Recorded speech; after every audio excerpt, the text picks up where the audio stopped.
सद्गुरु हमें आध्यात्मिक साधना में उलझन के महत्व के बारे में समझा रहे हैं। वो बता रहे हैं कि हम जल्दी से जल्दी किसी निष्कर्ष तक पहुंचना चाहते हैं, लेकिन उससे कोई लाभ नहीं होगा। प्रश्न: सद्गुरु, मैं नियमित रूप से अपनी साधना कर रहा हूं, जिससे मुझे लगता है कि मैं पहले से ज्यादा जागरूक हो रहा हूं, लेकिन मुझे सचमुच पता नहीं है कि ऐसा मुझे अपनी मानसिक सतर्कता की वजह से लगता है या मैं वाकई सचेतन हो रहा हूं।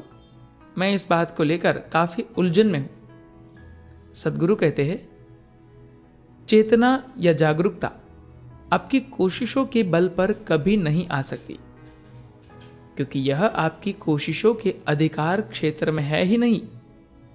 लेकिन आप कोशिश करके एक ऐसे हालात जरूर बना सकते हैं जिसमें आपकी जागरूकता खिल उठे। यह ठीक ऐसे है जैसे आप अपने बगीचे में किसी पौधे को जबरदस्ती न तो उगा सकते हैं और न ही उसमें फूल खिला सकते हैं, लेकिन आप एक ऐसी स्थिति जरूर पैदा कर सकते हैं कि पौधे में फूल खिल सके। इस तरह से देखें तो कोशिशों की जरूरत है, लेकिन कोशिश करके कभी कोई जागरूक नहीं हुआ, यह मुमकिन ही नहीं है। अगर आप अपने भीतर एक खास किस्म की ऊर्जा के स्तर की ओर काम करें तो जागरूकता खिल उठेगी, लेकिन आप इसे नहीं खिला सकते। आप जागरूकता नहीं ला सकते।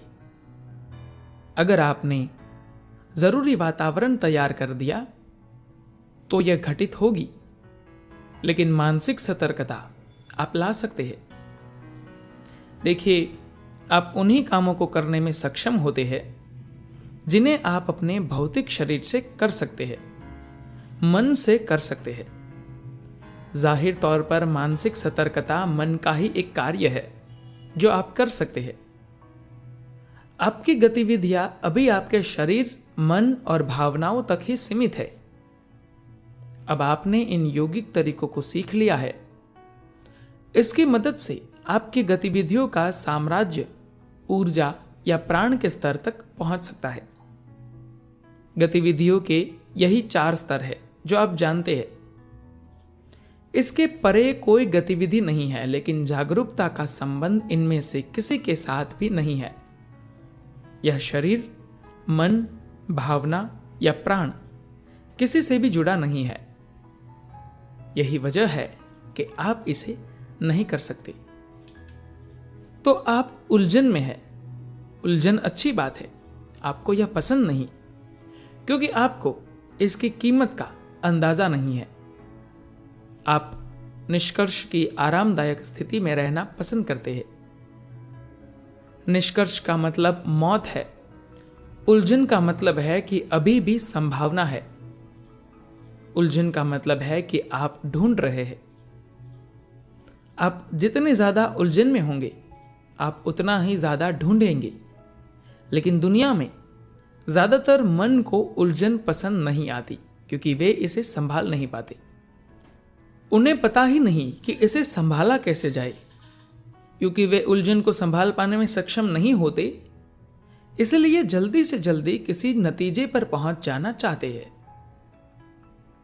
लोग कहते हैं, वह सब तो ठीक है सद्गुरु, ये बताइए कि मेरी आत्मा कहां है? क्या मेरे पास एक आत्मा है? बस मैं यही जानना चाहता हूं। यह सारी खोजबीन मुझे पागल बना रही है। अगर मैं बता भी दूं तो आपको क्या मिलेगा? बस जीवन के लिए एक और वाक्य। मैंने आपको बता भी दिया कि आपकी आत्मा यहां है, उससे आप कहां पहुंच जाएंगे? आपके अनुभव में तो कोई बदलाव नहीं आएगा। बस आपको थोड़ी संतुष्टि हो जाएगी कि मुझे पता है कि मेरी आत्मा कहां है। तो अगर आपके पास इतना सीधा सा दिमाग है कि आप उलझन को नहीं संभाल सकते, तो आपको भक्त बन जाना चाहिए। लेकिन आप वह भी नहीं करना चाहते। आपको लगता है कि आपके पास सोचने के लिए दिमाग है। अगर आपके पास सोचने के लिए दिमाग है, तो आपको किसी भी तरह की उलझन को संभाल पाना चाहिए। उलझन का मतलब है कि एक ही चीज के आपके पास कई पहलू है। एक ही चीज के बारे में आपके पास बहुत सारी जानकारी है और आपको यह नहीं पता कि कौन सी सूचना क्या है, लेकिन आपके पास सामग्री बहुत सारी है। यह अच्छी बात है। अब आप गहराई में जाकर देखना शुरू कर सकते हैं, लेकिन आपको नहीं पता कि इस मन को कैसे संभाला जाए, इसलिए उलझन असहनीय हो जाती है।